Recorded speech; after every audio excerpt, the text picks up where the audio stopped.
కాకినాడ నగరంలోని సర్పవరం జంక్షన్ లో ఏర్పాటు చేసిన నమ్మ టాయిలెట్స్ ను నగరపాలక సంస్థ కమిషనర్ జె వెంకటరావు పరిశీలించారు. బుధవారం కమిషనర్ తన బాహ్య పర్యటనలో భాగంగా సర్పవరం జంక్షన్ వద్ద గల నమ్మ టాయిలెట్స్ నిర్వహణను పరిశీలించి తీవ్ర అసంతృప్తిని వ్యక్తం చేశారు.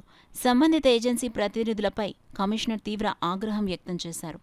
ఈ సందర్భంగా కమిషనర్ జె వెంకటరావు మాట్లాడుతూ నమ్మ టాయిలెట్స్ ను పరిశీలించడం జరిగిందని, నిర్వహణ లోపాన్ని గుర్తించడం జరిగిందన్నారు. నమ్మ టాయిలెట్స్ ను ప్రజలు వినియోగించుకునేలా అవసరమైన వసతులు, సౌకర్యాలు కల్పించాలని అధికారులను ఆదేశించడం జరిగిందన్నారు. కమిషనర్ వెంట health officer doctor Prithvicharan, sanitary supervisor S Rambabu తదితరులున్నారు.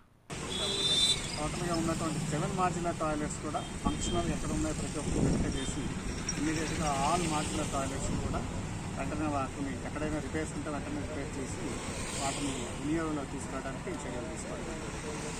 అదేవిధంగా ఎక్కడైతే ఈ సిల్ట్ క్లియరెన్స్ ఉందో కొన్ని దగ్గర సిల్ట్ క్లియరెన్స్ మీద ప్లాంట్స్ కంప్లీట్గా క్లోజ్ చేయడం వల్ల మధ్యలో సిల్ట్ అని మీరు నా వెనక కనిపిస్తుంది చూడొచ్చు. మాడ్యులో అక్కడ సిల్ట్కి క్లియర్ చేయడానికి అవకాశం లేకుండా టోటల్గా కవర్ స్లాబ్స్ వేసి పూర్తిగా ప్లాస్టింగ్ చేయడం జరిగింది. అటువంటి యజమానులకు చెప్పడం జరిగింది. వాళ్ళు ఆ స్లాబ్స్ రిమూవ్ చేసుకుంటే మున్సిపల్ కార్పొరేషన్ వాళ్ళు వచ్చి మొత్తం సిల్ట్ క్లియర్ చేస్తారు. 2 to 3 డేస్లో వాళ్ళు చేయలేకపోతే మా వాళ్ళే వచ్చి రిమూవ్ చేసి క్లియర్ చేస్తారని చెప్పడం జరిగింది. ఎవరైతే ల్యాండ్ ఓనర్స్ ఉన్నారో వాళ్ళు కూడా ఎగ్రీ అయ్యారు. వాళ్ళే రిమూవ్ చేస్తారని చెప్పారు. 2 డేస్లో వాళ్ళు రిమూవ్ చేస్తే కార్పొరేషన్ వాళ్ళు వచ్చి మొత్తం సిల్ట్ క్లియర్